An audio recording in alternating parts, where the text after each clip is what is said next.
Chaga bonga munga jinga. You know what? Today, what's up, everyone? Welcome to another episode of nftwins. You know what I just did there? I just started the episode. It doesn't matter how you start with something. An episode, a project, whatever you do, just fucking start. Look, that was embarrassing as hell what I just did. But who cares? I just said some random ass words. But we get into the topics now, Lucas. So why is this important? I think the most important part about this is because people always have an excuse why they don't want to start. So they're always waiting for the perfect time to start. So maybe they're hiding their insecurities, but just like, oh man, I just want to do more research. Like basically research or like in general, perfection is just a nicely dressed fear of not getting started, of procrastination. So that's why, like, for example, ourselves. So we have now over 130 episodes over the last 2 years. So basically every week we have exactly one episode. And back then I talked with Mark about it. I'm like, hey, let's start a podcast. He's like, yeah, maybe not now. I was like, no. I just fucking ordered on Amazon. Why did I say not now? Yeah, because back then there wasn't the perfect timing because we were just like, all right, it wasn't my priority. That's why. Yeah, and the company was not doing well. Like we were like struggling to make money, etc. And then later come a lot of other shit that all compiled. But I was like, fuck it. I just ordered the microphones because I was like, once I have the microphone, I know I want to get started. So that's what I did, and then we started with our podcast. And that's in general. There's like so many like we have a friend, for example, who've been telling us for months that he wants to do something, but in the end, it's like he does more and more research and just getting started. Yeah, that's one of the things, right? I feel like everyone has their own reason for procrastination or why they're doing so much research. Everything needs to be perfect. And don't get me wrong, there's a place for this, but it really depends on what you're doing. Most of the time, you learn anyways. So much better at learning by doing. Big fan of that. But I mean, we talk about it a lot on this channel anyways, about starting your business, what you should focus on, what you should not focus on. But at the end of the day, it's just, like I started off the episode with, just start. Because then you'll get feedback from the market or whatever you're doing.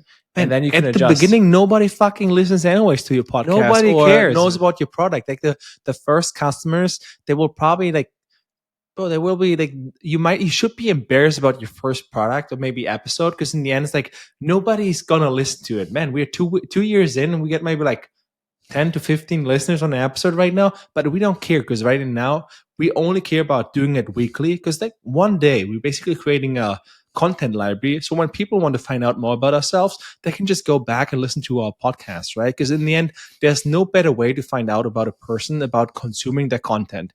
Well, if it's just short-term content, people might be they can act about it. But once you do actually long-term content or long-form content, you know more and more about the person. Well, the way they think, etc. Yeah. I mean, it also depends on what topic you talk about, how well prepared you are, and all these kind of things, obviously, as well. Because that makes a huge difference. If someone is just winging it, or someone is deeply prepared for the topic, they did their research, it's something they're very familiar with, etc. Okay, Mike, I have a few questions. Why do you think main reason why people don't want to start? Do you think it's because of fear of embarrassment or like fear of failure, or because they're just like trying to plan version 10 before shipping even version 1?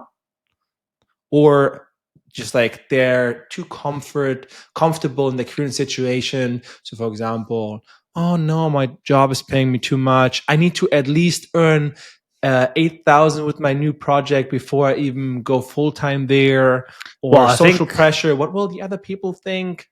All of the above. I think it depends on the person. All right, let's walk through them one by one. Let's start with the fear of embarrassment and fear of failure. Well, look, I think there's a lot of people that have this.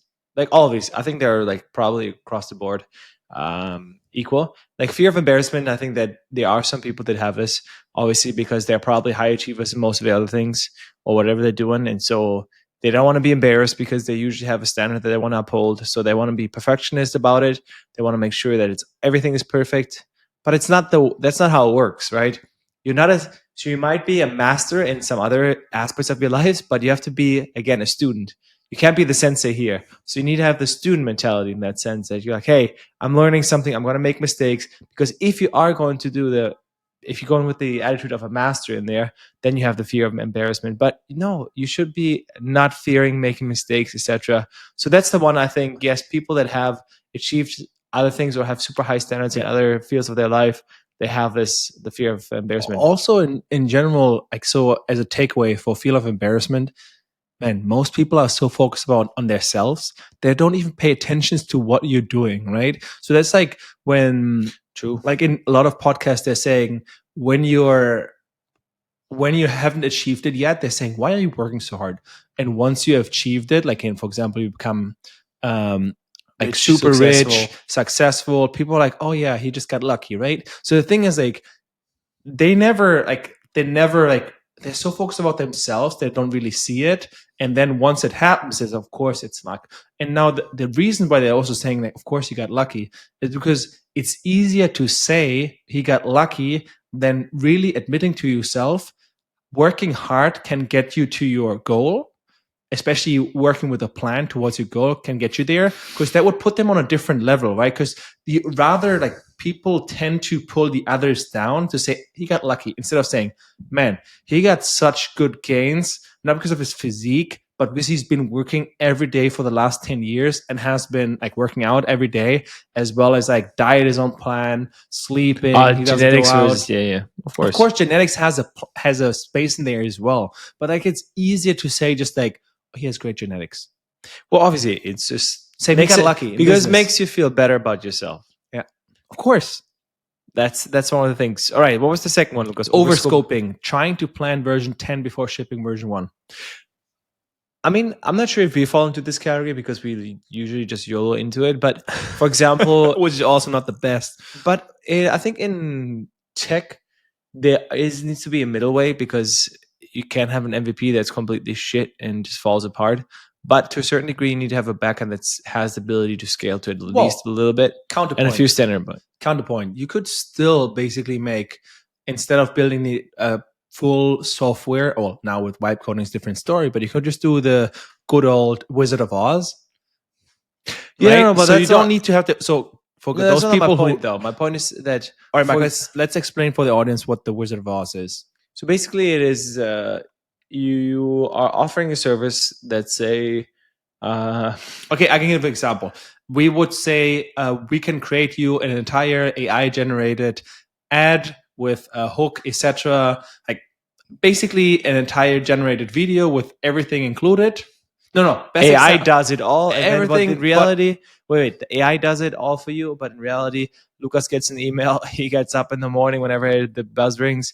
He starts creating all that stuff for you, and then sends you back. or Versus the AI. best example was I think Amazon, something like this. They had a supermarket where Oh, that's people funny. just don't even have to check out the camera. The AI would see what you have in your basket, and once you walk out, you got deducted what you actually paid Yeah, you got for. charged. Yeah. And like years later, Mike, what came actually out? Well, it was basically a whole center, like an IT center in India, the call center, whatever you want to call it, that was just doing it manually. Yeah, they just like looking at the cameras, tracking them, and then okay, this is what was all in the basket, and that's then they deducted it, which is crazy. Like this is for me the definition of Wizard of Oz. You showcasing how technology could work, even though in that case you haven't built it yet. So I think there's like a very very interesting way that people can use it. So there's also like with overscoping, just start with version 1 where you're doing the Wizard of Oz. Okay, Mark, sunk cost, salary, routine, identity at work. I think this is a big one again because it mixes a few things together.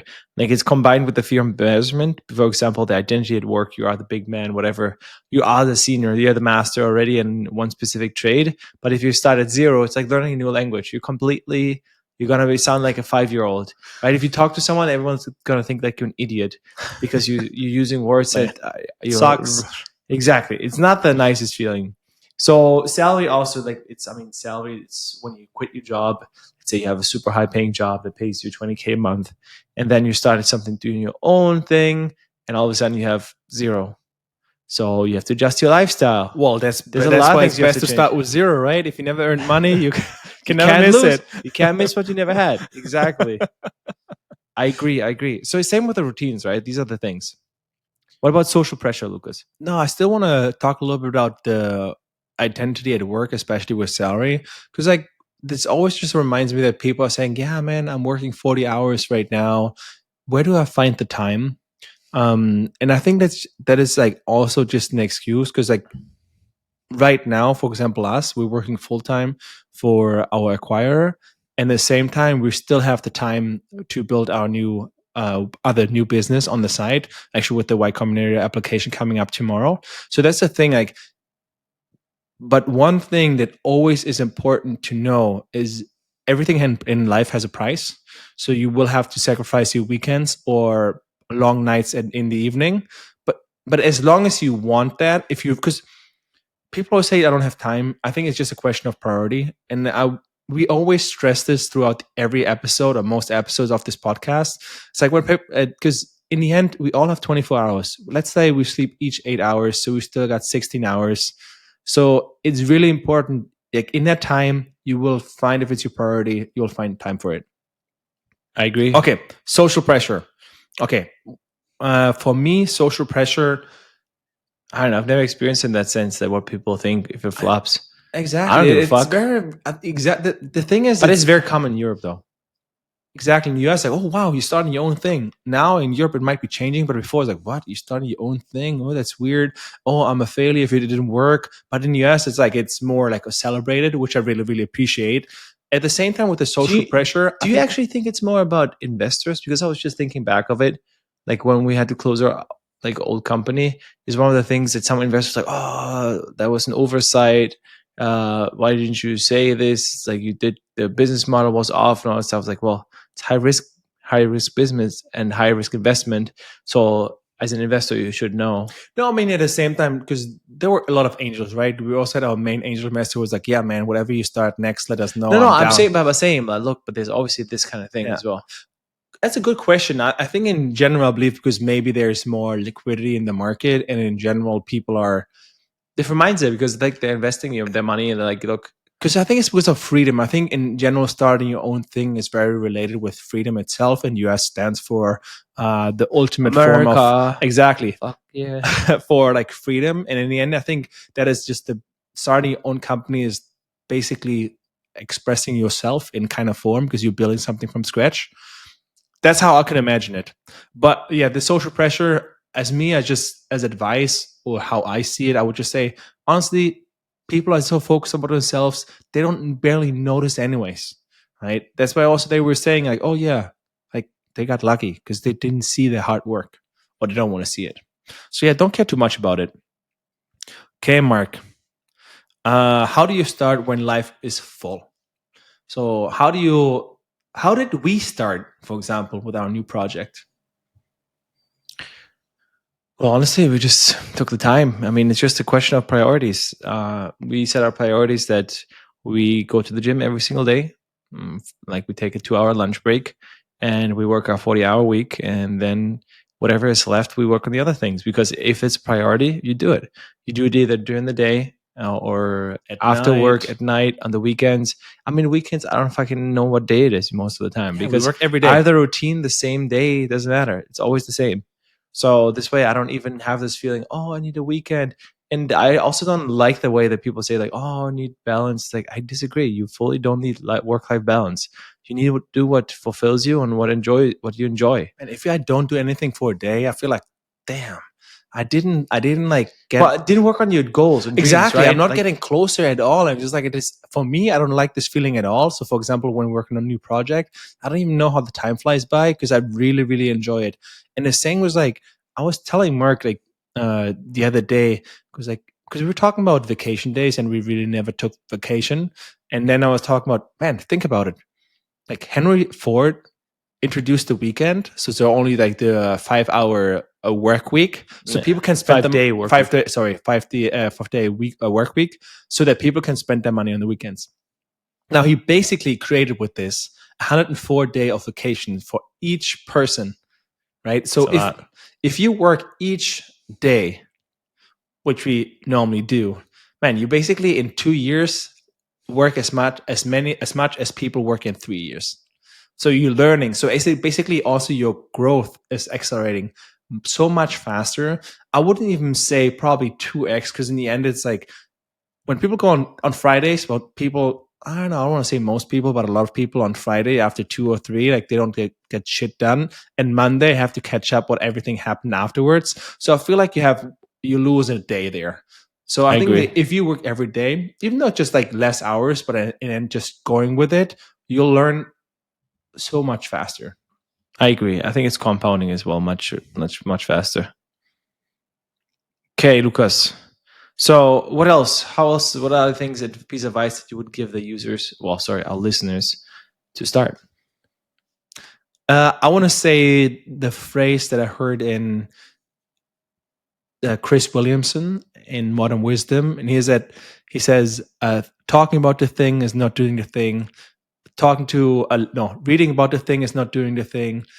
Telling your friends about the thing is not doing the thing. The only thing that doing this thing is doing the thing." Meaning, just get started. Just start with one thing, and that's the only thing that brings you forward to your goals. Not dreaming about them, it doesn't make a difference. Planning about it, the only thing is just starting. How embarrassing it is, just started. Think about Mark at the beginning of the podcast. He just said any words, completely random, completely embarrassing. Doesn't care, because in the end, it's all about just progressing and just getting started. I 100% agree. Also, at the beginning, nobody even sees your first version. Nobody knows. Nobody Exactly. Like, think about Airbnb. Like, the first landing pages were horrible. cares. Air, bed, and breakfast. Exactly. And then like all the other companies as well. So don't think about it. Just get started and then just iterate. Get users' feedback in. Iterate.